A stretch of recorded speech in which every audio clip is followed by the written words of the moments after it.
Olá, pessoal, tudo bem? Hoje, nossa última aula sobre ação penal, aula de número 4. Na aula passada, nós falamos da ação penal privada e da renúncia. Hoje, nós falaremos do perdão do ofendido e da perempção, resolvendo os exercícios no final, tá bom? Começando, então, com o perdão do ofendido. Perdão do ofendido. Veja bem, senhores. Lembra que eu falei para os senhores que um dos princípios da ação penal privada é a disponibilidade. Disponibilidade significa abrir mão de alguma coisa. Eu te devo um dinheiro, você vai dispor, não quero saber, não vou receber mais do Marcelo, desisto e tal. Disponibilidade, você abre mão, você desiste de receber o dinheiro que eu te devo. Da mesma forma, ação penal privada.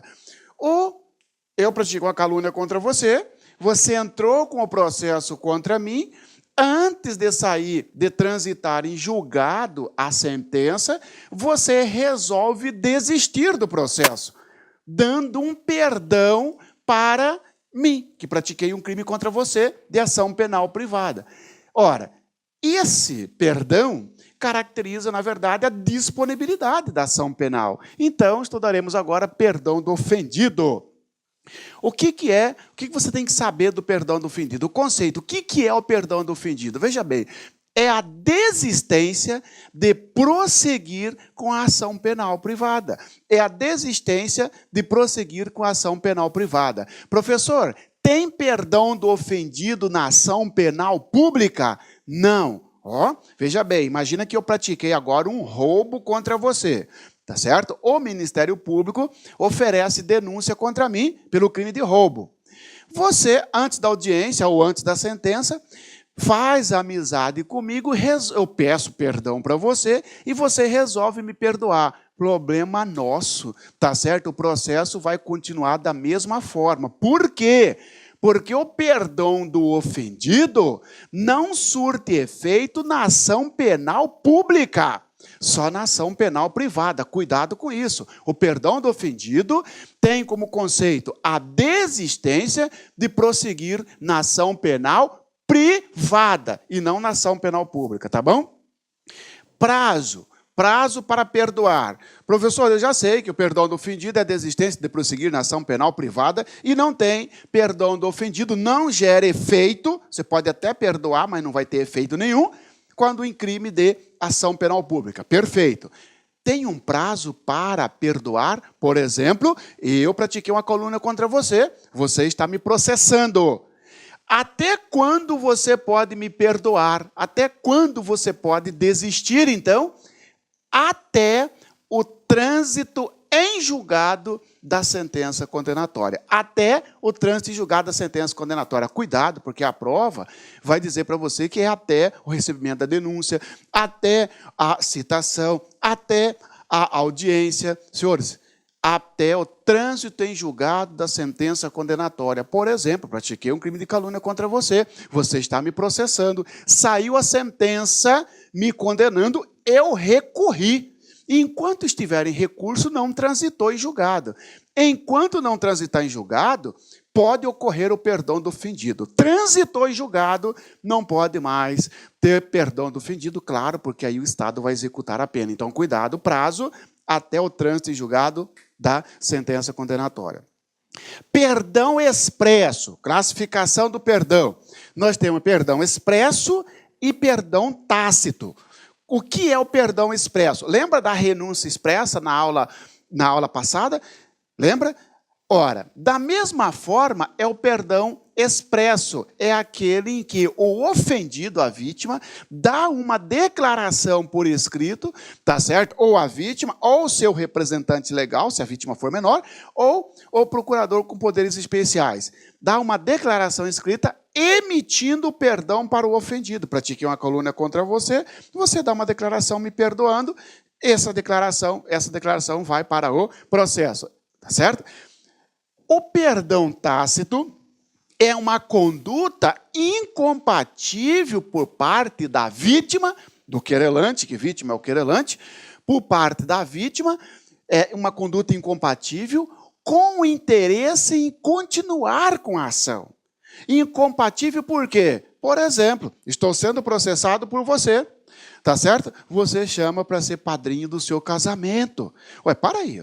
Como é que pode? Nós estamos brigando judicialmente, porque você quer uma condenação, e ao mesmo tempo você me chama para ser o seu padrinho de casamento, padrinho do seu filho, etc. Ora, esta conduta sua demonstra que você está me perdoando. Este é o perdão tácito, se prova por qualquer meios disponíveis, tá bom? Bilateralidade. Eu falei para os senhores que a renúncia é unilateral, só depende da vontade da vítima, a renúncia. O perdão é bilateral. Bilateral porque depende da vontade dos dois lados. Olha aqui, num processo, nós temos, num processo de ação penal privada, nós temos o querelante, o QTE, querelante, nós temos do outro lado o réu, que é o querelado, e o juiz aqui. Tá certo? Senhores, um lado, dois lados.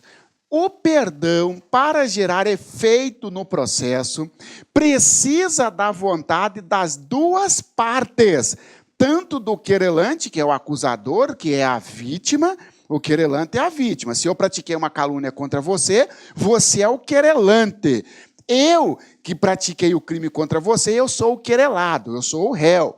Por que não fala réu, professor? Porque na ação penal privada, o réu ele passa a ser denominado de querelado, tá certo? Isso aqui é quem praticou o crime, isso aqui é o autor do fato. Muito bem, senhores, a bilateralidade significa que a vítima vai emitir o perdão, oferecer o perdão e, para gerar efeito, o querelado tem que dizer se aceita o perdão. Está aí, ó. Bilateralidade, por quê?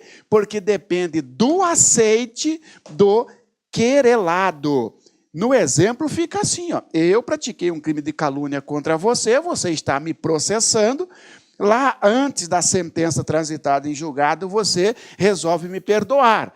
Junta no processo uma declaração ofertando perdão. O juiz vai me intimar para dizer se eu aceito ou não o perdão, tá certo? Qual é o prazo para a outra parte dizer que aceita ou não o perdão? 3 dias. 3 dias, tá certo? Você juntou no processo uma declaração, seu advogado colocou lá, venho por meio deste perdoar o Marciano Xavier. O juiz vai dizer, intime-se o querelado, intime-se o réu, intime-se o Marciano, para dizer se aceita ou não o perdão. Quando eu for intimado, eu tenho o prazo de 3 dias para dizer se aceita ou não. Cuidado. Professor, veja bem, e se o querelado ficar inerte? Ele ficou em silêncio, não respondeu. Senhores, o silêncio, ele vai gerar da seguinte forma. O silêncio, ele pode dizer, caracterizar aceite, ou ele pode caracterizar recusa. Cuidado, hein? O silêncio sempre caracterizará aceite. Falso. Veja bem. O silêncio, da parte do querelado, você emitiu um perdão para mim. Eu fui intimado, tenho o prazo de 3 dias para responder. Eu fiquei quieto, então eu fiquei em silêncio. Concorda? E agora fica a pergunta. O seu silêncio, Marciano, caracteriza aceite ou recusa? Depende. A resposta correta, o que você tem que observar é o seguinte. A intimação do querelado para dizer se aceita ou não o perdão. Quando você disse, eu estou perdoando você, Marciano. O juiz intima seu Marciano. A intimação, se constar a consequência do silêncio, e se assim operar o silêncio, caracterizará aceite. Por exemplo, o juiz vai dizer lá, intime-se o querelado para no prazo legal manifestar sobre o aceite, vírgula, advertindo-o de que o seu silêncio caracterizará o aceite. Bom, eu pego ali o perdão, falo, é verdade, eu quero ser perdoado. Mas como o próprio juiz já falou que se eu não responder, considera-se que eu aceitei, então não vou nem responder, não vou nem gastar dinheiro com impressora, né? Não. Então o silêncio, se a intimação constar esta advertência, da consequência dele, caracterizará aceite. Se nada constar na intimação e eu não responder, e o querelado não responder, significa que ele recusou. Por exemplo, você está me perdoando, o juiz só colocou lá, intime-se o querelado para manifestar sobre o aceite. Eu fui intimado, nada falei. Se eu não falei e não tinha aquela observação sobre o silêncio, significa que eu estou recusando, tá bom? Cuidado com aquela resposta. O silêncio sempre vai caracterizar aceite. Depende. Caracterizará aceite se constar na intimação a consequência do silêncio, tá certo? O prazo para o aceite, 3 dias. Abrangência do perdão. Senhores, abrangência do perdão. Se existir mais de um querelado, o perdão para um a todos se estende. Se existir mais de um querelado, o perdão para um a todos se estende. Que aceitar. Vou te dar um exemplo. Eu e o professor Luiz estamos sendo processados por você, tá certo? Você está nos processando por um crime de calúnia, tá bom? Você resolveu dar o perdão para o professor Luiz. Você não quer me perdoar, só quer perdoar o professor Luiz. Mas a lei diz que o perdão dado para um, ofertado para um, também é como se fosse ofertado para todos. Muito bem. Como você ofertou perdão para o professor Luiz, o juiz vai dizer, intime-se o Marciano Xavier para manifestar sobre o perdão ofertado à outra parte, ao corréu, ou seja, ao comparsa, porque ou perdoa a todos ou não perdoa ninguém. Aí eu recebo a intimação. Eu falo, não, eu não quero ser perdoado, eu quero que o processo vá até o final. Ainda que o professor Luiz tenha aceitado, isso não gera efeito para mim. Como assim, professor? Aqui, pessoal, vou te dar aqui o exemplo. Olá, meus amigos, minhas amigas. Olha só, você que está estudando para o concurso aí do Tribunal de Justiça do Estado do Paraná, uma grande oportunidade para quem almeja, para quem deseja o seu tão sonhado cargo público. Nós aqui do Lá Concurso preparamos de novo. Olá, meus amigos, minhas amigas, você aí que está estudando para o concurso do Tribunal de Justiça do Estado do Paraná, nós aqui do Lá Concurso vamos ajudar na sua caminhada. Nós preparamos um super curso online, 100% online, um curso muito competitivo, com professores top de linha, como você assistiu essa pequena aula aí, a pequena demonstração da aula do professor. Olha só, nosso curso super competitivo 2017, atenção, custa apenas 10 mensalidades de R$25, ok? 10 mensalidades de R$25. Hoje, nós temos mais de 200 horas de videoaulas para você. Que eu tenho certeza, se você seguir as nossas orientações pedagógicas, se você seguir o nosso personal coach, você vai chegar lá e conte conosco. Forte abraço, fica com Deus e espero vocês aqui no LAC Concurso. Tchau, tchau. Clique lá.